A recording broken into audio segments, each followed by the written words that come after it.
children, our story this week for our favourite 5 is called Supertato, and the author is a lady called Sue Hendra and the illustrator is a man called Paul Linnett. So let's have a look at our story.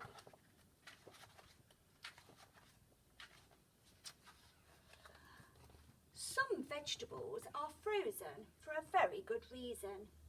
Don't believe me? Then keep reading.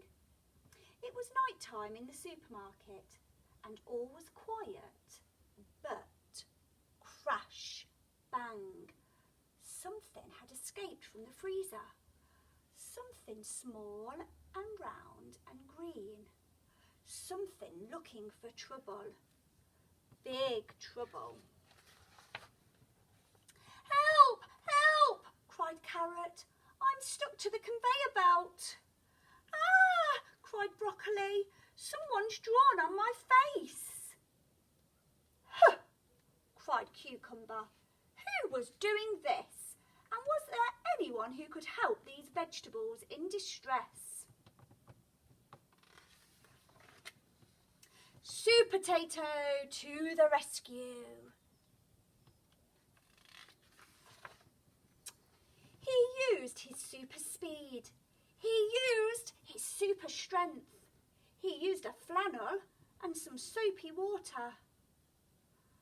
I know who's behind this, said Supertato. There's a pea on the loose.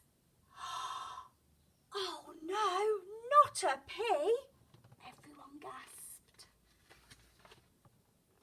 Yes, a pea. But I'm out of the freezer now and I'm never going back. Wham, wham, wham. And the evil pea ran off to commit more terrible crimes. Time for a dip, little veggies. That's enough, shouted Supertato. He leapt towards the pea, but the pea popped out of his hands and vanished into thin air. Supertato set out on a super search. He crept through the cakes, he checked the cheese and snuck up on the beans. Then something caught his eye. The game's up, yelled Supertato. Kapow! But the pea bounced out of reach and onto a trolley. Supertato was just about to stop him with his super strength when the trolley crashed and he was thrown down into the icy depths of the freezer. Was this the end for Supertato?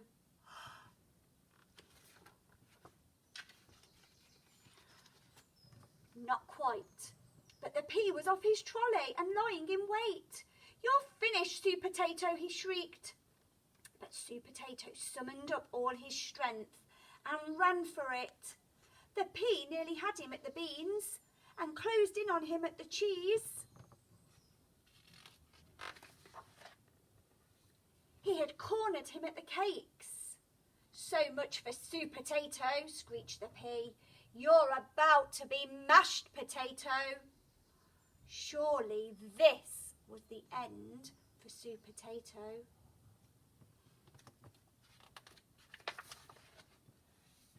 Not today, my friend, said Supertato. Gotcha! Huh, said the pea. Oh, yes, said Supertato. I set my trap and you fell for it. Or should that be in it? And he grinned a super grin. Supertato had saved the day. Take him away, he said, and the pea was marched back to the freezer where he belonged. This jelly tastes of pea, said Broccoli, and everybody laughed and cheered. So remember, folks, some vegetables are frozen for a very good reason. Maybe you'd better go and check your freezer, just in case there's an escapee in your house.